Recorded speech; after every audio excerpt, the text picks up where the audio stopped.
I'm ready. Hello and welcome to episode 12, the final episode of the Apprentice P45 podcast with me, Esme Todd. And for one final time, me, Ben Potter. We've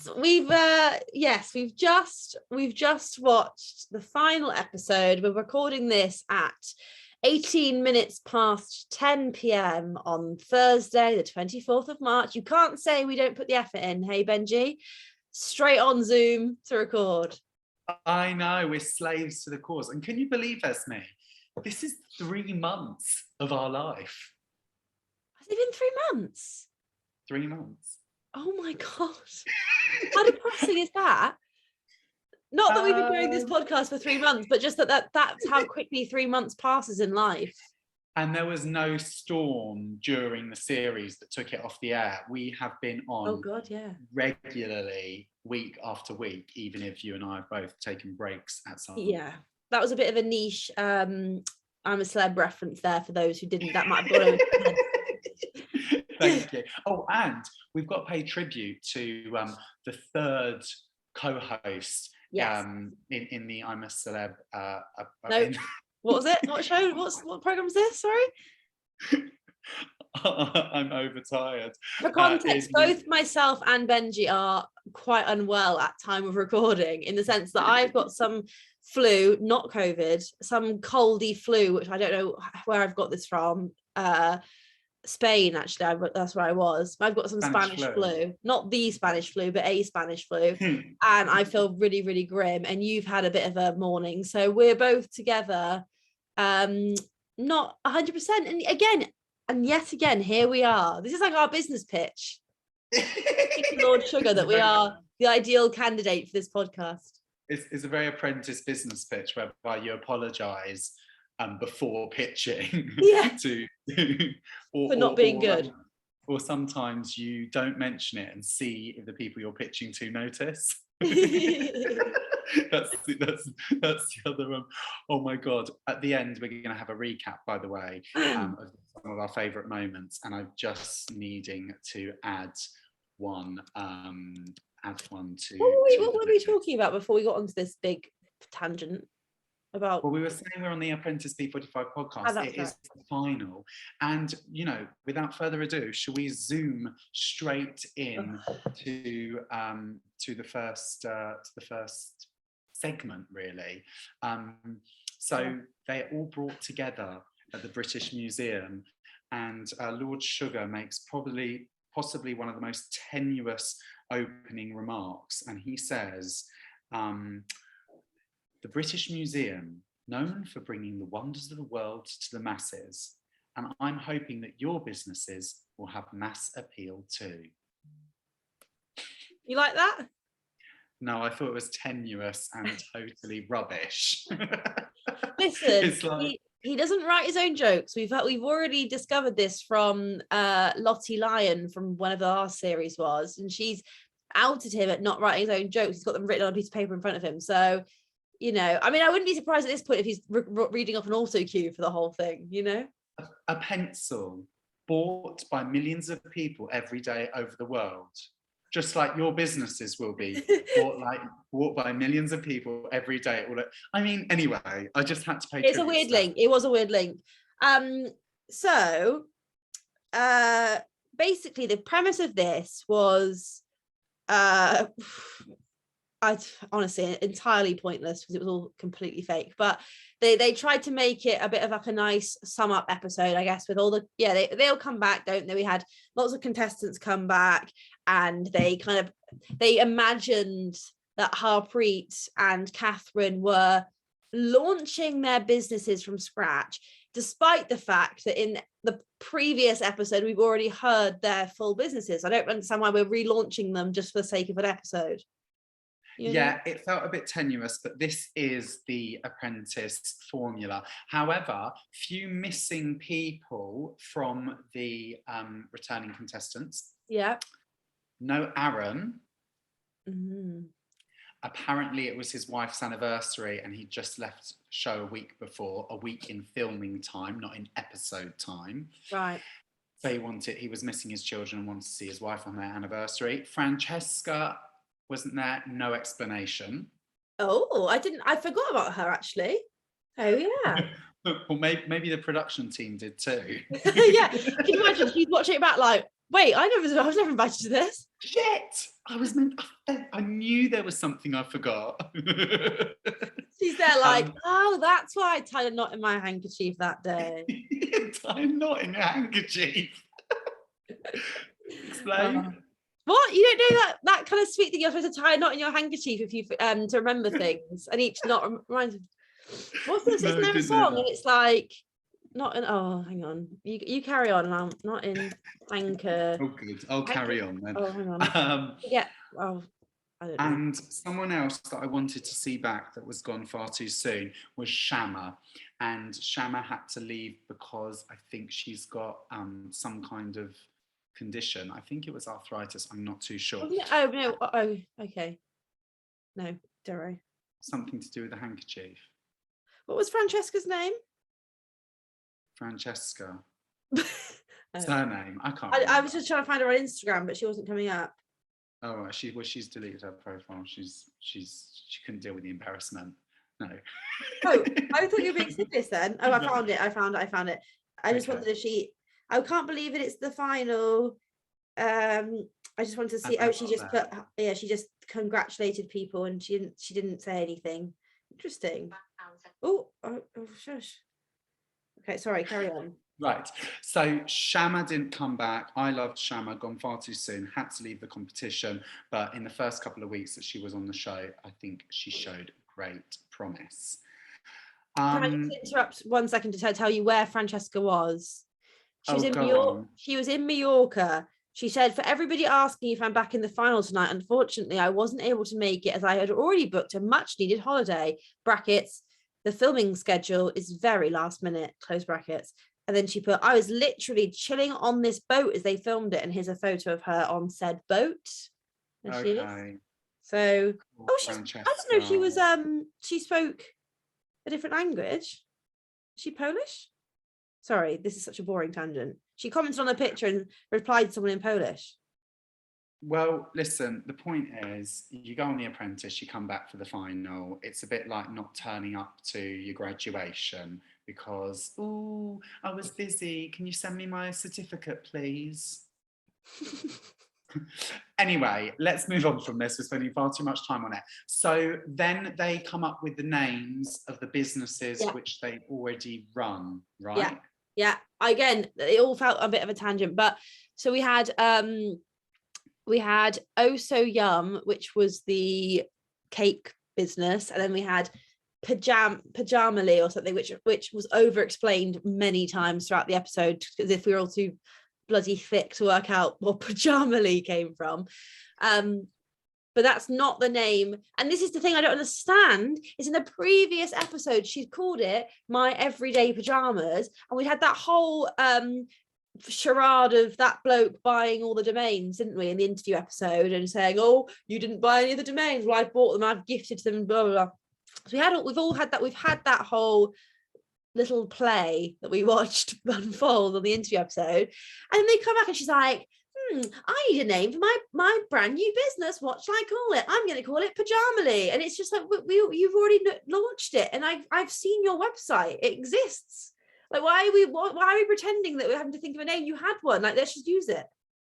It's a rigmarole that unfortunately we have to get on board with viewers, but it's totally ridiculous. I agree. However, what do you think of the names? Well, I think they're both awful. Pajamali. Well, sorry, I don't know what you want me to say. Like, they're not good, are they? I think Pajamali's bad, but I can actually see Oh So Yum being out there. But can you imagine saying to your friend, should we go for a coffee and a cake? Oh, where do you want to go? Should we go to Oh So Yum? It's just so naff. It's horrible. Right. Whatever her branding was called before she rebranded it was nicer. What was it, Barney's or something?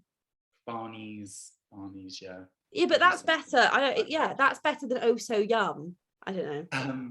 Did you just not love the way Harpreet was like discounting all the names? She was like, don't like that, move on. Don't like that, move on. Yeah, let's move on. Yeah. Navid's back. Navid was back. I actually wrote in capital letters on my notes, Navid is back. Benjy and Navid are really good friends actually outside of the podcast. So Navid was back. I thought it was also quite funny that the two finalists have to use failed and fired contestants to help them launch their new business idea. Do you know what I mean? Like, they're using contestants who are not good enough to make the final, and they're the ones who are sort of helping them with the branding and the design and all that sort of stuff on this thing they're trying to win them the show, you know? Well, here's my thing, right, in terms of production. At this point in the competition, it switches from reality show to business show. Lord Sugar realises, crap, I'm going to have to give 250k to one of these guys. So the entertainment can't be in the two finalists because it just doesn't feel right, because they're actually now going to be invested in. So the entertainment has to come from the failed and fired contestants. And do you know what? Fair play to them. They delivered. It was like sending a caricature of yourself along to a job interview. Yeah. Nick was the most Nick he's ever been. Yeah. Harry was the most Harry's. And Amy was just so, you know, she had to be directing like episode 1 with the cruise where she was Steven Spielberg. She had to be directing. And Navid just got every catchphrase he could from the book. So, you know, fair play to him. But if it was my business, I'd be livid. Yeah, I do know what you mean. It just seems odd to use the people, I don't know. Two things. I think Kathryn, I wasn't that surprised that Kathryn was in the final. I think we've said from the beginning that she was one of the most competent ones. So well done to her for that. Second of all, Harpreet, did you notice how much nicer she was being today? Now, is that because she genuinely took on the feedback from the interview where they were saying you don't have to be, basically like, you don't have to be a bitch all the time, in a roundabout way. They kind of said that, didn't they? So there's that. Did she take that and actually listen to that advice and think, do you know what, I could be nicer. Perhaps people might want to do what I say if I'm nice to them. Or did we see a more genuine side? Was she being not character, but you know what I mean? The Apprentice reality show Harpreet up until now, and then the final was a bit more of a more legit version of her. Maybe she actually isn't so cold in real life. What do you think? I don't agree with you. I think she was quite cold today when she was discounting the names. I think she was her. No, but maybe... because she was like, okay, what about that? Okay, what about okay, well, let's come back to it in a minute. Normally she'd be like, no, but she was like, okay, she was like pretending. And in the bit where they were trying when she was trying the cake bits for her product that she's already launched, but she's pretending she hasn't, when they were trying the different parts of the ingredients, she was actually being like, oh, nice. Well done, like, thank you for your help and all, you know, she was being so much more gracious. Well, maybe I see what you mean. Maybe I guess at this point in the competition, she's no longer in competition with anyone around her. Yeah. And the best way to make it work for her is to be nice to them. So I'd probably agree with that theory. I don't think she had a personality transplant between week 11 and week 12. Okay, fair enough. That's probably true. So yes. So let's move on and not insult her too much. Okay. What was Where next? are we? We had that bit where they directed an ad, didn't we? And they kind of they were left on their own devices. Yeah, I mean, I think the main takeaway from the ads was that, well, first of all, let's combine the digital ads with the film, with the TV ads. I don't know why they have to do two. I think in a normal business kind of world, you'd probably shoot one and clip it up for digital. But anyway, for me, the main takeaway was Steven Spielberg was back for the final. Your favourite. Was clapping his clapperboard. He was having his way. And I just love that Amy was paired with Harry because they could not be any more different. Did you see Amy's tweet this evening? Well, I've seen many of her tweets. Amy, I mean, she does tweet about 5 times a minute, doesn't she? Bless her. But what was the tweet I saw? It was something about Harry. It was like, let's find it. I never want to see Harry again, or something like that. Hey? Was it like I never want to see Harry again? There was one. Like no, it was similar along those lines. I was just going to see if I. Oh, she tweeted Amy and Akeem sitting in a tree. She's very interesting. As a character. No, okay. I don't know. I can't find it now. She literally has done about 500 tweets. Yeah, there's so it was something about. Oh, here we go. I pray I never get that close to Harry ever again. I know. I thought that was a little bit harsh, to be fair. Yeah, it was. But it's the final, so I guess she's lifting the lids on her true thoughts. And, you know, she's got every right to do that. You go on a show like that, they portray you in a certain way, and you're allowed to set the record straight. I guess that's what Twitter's for. Amy opens the box and the note says, Amy is the real winner. She's not bitter. She's not bitter. Anyway, so that was that. And yeah, you're right. Amy and Harry kind of didn't like each other, did they? No, there was a bit of frost there. But yeah, the other ad was just Navid going over the top and then Nick jumping in at the last minute.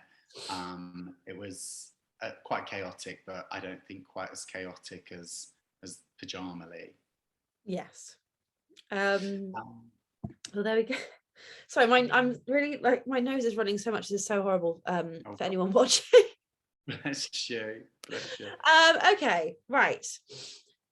What was next? The product bit.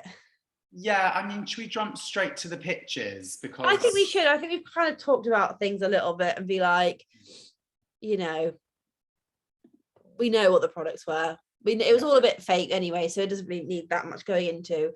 But the pictures, you tell us about the pictures. Yeah, I mean, I thought the pictures were good. I think they could have had a bit more drama, and they did skim over them a little bit. But yeah, I mean, the pajamas, it was the jungle pajamas. The woman from Asda, from Georgia Asda, said jungle prints has been done. We don't stock them anymore. I kind of agree with her. You don't agree with me, Dad? I do agree. I do. Oh, do you? I think jungle. You still see a load of jungle print clothing. Not like for a pajama. I think the prints that she had, that was just a couple of leopard things. That's so still in pajamas and stuff like that. I don't think that's that crazy. Do many people wear pajamas anymore? I wear pajamas. I don't match pajamas with my dog because I'm not that socially awkward. Also, like, you might put pajamas on your dog at Christmas, but you probably wouldn't put pajamas on your dog like on the regular, would you? I've never put pajamas on my dog. I think that's a really unnecessary thing to do to your dog. But anyway, to each their own. I know some people do dress their dogs. I get it. Like, some people do it. It's not something I would do, but that doesn't mean it's wrong. Very noble of you. I think it's wrong, and I think it's cruel, and just leave a dog in its fur. Anyway, and then Oh So Yum. I was quite surprised that someone from Creams turned up, because they kept mentioning that Creams was the competitor, and I didn't actually think that they would turn up and name them. But yeah, I mean, I think there's a big market in desserts. I don't think it's oversaturated though. What do you think? I think it kind of feels a bit been and gone, actually, but in the sense that it's not necessarily oversaturated. Yeah, I mean, dessert is a huge, there's never gonna, it's a whole category of food. Like, it's like you're saying like the Chinese takeaway is oversaturated. Like, you could still open a Chinese takeaway if you wanted to. What I mean is, like, every UK high street has at least one dessert store. Do we need another one? Like, for example, Casper's. You know, Casper's with the like, they have the waffles and the crepes and the ice cream. Like, it's just so on every high street. It's not like it's not a new concept. That's like me going, oh, I really think we should I'm trying to think of a shop now. We should launch a shop that does last season's products at a cheaper price. Yeah, Oh, yeah, let's yeah. launch And them. It's just TK Maxx, but I'm just relaunching it and saying it's a new thing. And it just seems a bit like it's a thing already. I think it's good because people aren't in the habit of ordering desserts that much. But if people aren't in the habit of ordering desserts and they're more used to ordering meals, would they just order a dessert? Or were they more likely to order a meal and put on a dessert at the end, like at Domino's or something? I don't know, sometimes like if I have tea in and I'm like, oh, I really fancy a dessert, I would go out and go to Sainsbury's or something, because there's a Sainsbury's opposite my house, and go and get one. But then if I was to like have other options in my mind and thought, oh, there's that dessert place, like I wouldn't go and sit in. I find those dessert shops on high streets really overstimulating. Do you know the ones I mean, where they're like really oppressing? Yeah. They've got like they've always got black walls, neon pink seats, like disco lights. They're really like they're quite not like they're quite horrific, aren't they? Like if there was a more sensorily friendly dessert shop, perhaps I would go in. You know, like maybe Oh So Yum is going to crack that and have a bit more of a day vibe to it and not so heavy nightclub kind of appearance for an ice cream.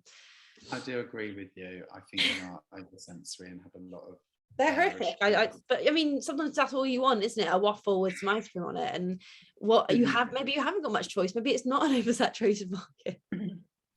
So then they go to the boardroom. He tells a few crap jokes, and drum roll, Harpreet wins. Harpreet did win, and as Martin, third presenter, pointed out to me over text during the show, it's the second year in a row or so that a brunette female with a bakery style chain has won. So clearly Lord Sugar has a type in his businesswomen. Yes, yeah. And I also think maybe bakery and confectionery is quite low risk because it's all very cheap. So it's not like ordering loads of stock from China from a factory. You can make it on site, so it's quite low risk. But Sugar has a sweet tooth. Wow, it's in the name. I also think, I've heard my housemate was saying she'd read something about how he's in the past changed. He said yes to he's picked his winner and then kind of changed their idea beyond recognition. And that's like kind of how they get around it. Because at the end of the day, the production team pick his 16 contestants, and he's told you've got to give £250,000 to one of these people. And once he looks at them and thinks they're all absolute rubbish, I don't want to work with any of them. I don't like any of their designs or their ideas or whatever it may be. You know. Yeah, I mean, he's going to be majority stakeholder now, so basically he can do whatever he wants to the businesses to make money. So good luck to him, I say. So quickly, before we sign off, what do you think about the episode overall? I think I don't want to be too much more mean about it, because I think I've been quite mean today. That's what I'm going to say. Okay, well, I thought it was really entertaining. I think Karen's facial expressions deserve a BAFTA. I hated Navid at the beginning. I love him now. The show wouldn't be the show without him. Amy went far too soon. There was a secret romance. Oh, there was a secret romance between two people. We did. I was looking out for that because that's been in the paper, isn't it? Apparently, there was a secret romance between Nick and Brittany.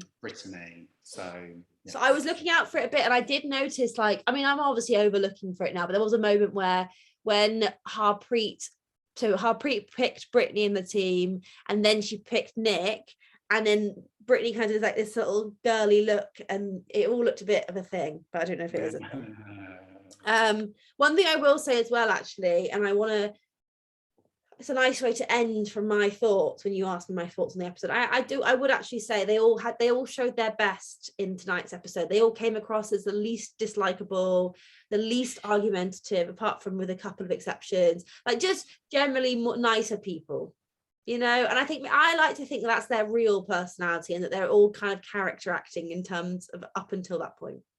And ladies and gentlemen, the least dislikable is most definitely the biggest compliment you'll get from Esme Todd. I think it was meant to be nice, all right? No, I'm winding you up. When I'm feeling unwell, there's only so much I can be nice. I've been Benjy Potter. You've been Esme Todd. And I just want to say, actually, thank you very much for joining me for the last, what did you say? It was 3 months. 3 months. And having me join you and be part of this lovely moment of watching a show every Thursday night. And thank you to Martin if he listens to this. We'll find out, Martin, if you listen to this episode, I'm not going to remind you to listen, but if you do, just text us the word oh so yum. Yeah, it's been lovely. It's been a shared experience, the highs, the lows, the in-betweens, and it's been fun doing it, and I'm sure we will work together in the future. I'm sure. Spin-off. And I will say as well, for everyone watching, thank you, or listening I should say, thank you for listening. We've had a really good listenership actually. We've had consistent numbers, everything. So people are coming back every week and listen to us for 12 episodes talking, which is just kind of insane. So thank you for listening. And also, if you are interested in me or Benjy and our lives outside of the fact that we do this podcast, we are actually, believe it or not, professionally in this industry. Who would have thought? We both do presenting and I don't know, you do voiceovers, don't you? That's your thing. I do radio. We do bits, right? We do TV and radio and whatever. So if you want to come and follow us on social media, I'm most predominantly on Instagram as @Esme Todd, ESME TODD.